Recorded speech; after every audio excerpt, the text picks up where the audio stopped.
Il y a, d'après l'OIT, près de 21 millions de personnes qui sont dans une situation d'esclavage ou de travail forcé. Et il était essentiel que nous adaptions nos règles juridiques en la matière. C'est ce qu'a souhaité faire l'OIT à travers justement cette réforme de la Convention numéro 29 et de l'adapter parce qu'en effet aujourd'hui c'est beaucoup moins le fait d'État que le fait du secteur privé. Donc il était essentiel d'adapter et la France a participé à ces négociations autour de ce protocole de 2014 et au-delà d'y avoir participé, le président de la République l'an dernier, en juin 2015, s'était engagé devant la CIT justement à ratifier le plus rapidement possible ce protocole. C'est aujourd'hui chose faite. C'est un moment important parce qu'au-delà des mots et de la ratification, c'est aussi une prise de conscience collective qu'il faut amener sur ce phénomène qui est particulièrement indigne de notre planète. C'est un combat de tous les jours, mais nous souffrons parfois d'un cloisonnement des administrations autour pour mieux déceler ces phénomènes et pour mieux aussi assister les victimes. Donc nous avons agi dès 2013 par exemple, nous avons amélioré la définition du délit d'infraction de réduction d'esclavage.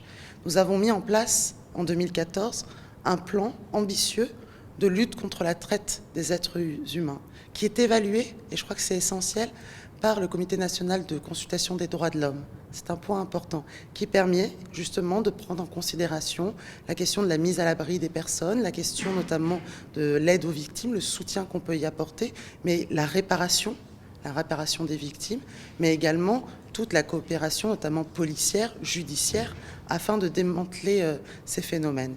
Et puis, il y a bien sûr d'autres étapes qui sont aujourd'hui à venir. Je pense par exemple, là, à une loi d'avril 2016 qui a renforcé les moyens juridiques et policiers pour lutter contre la traite, les réseaux de traite des êtres humains et la question du proxénétisme qui est une vraie difficulté qu'on rencontre encore malheureusement aujourd'hui encore dans mon pays.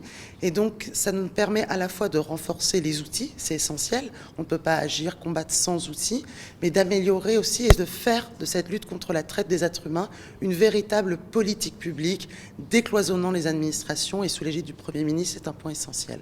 Tout l'enjeu aujourd'hui, c'est la question de la coopération judiciaire, policière, mais c'est aussi un enjeu de sensibilisation. C'est pour ça que la campagne que l'OIT a menée avec l'ensemble des partenaires 50 for Freedom est essentielle. Donc nous allons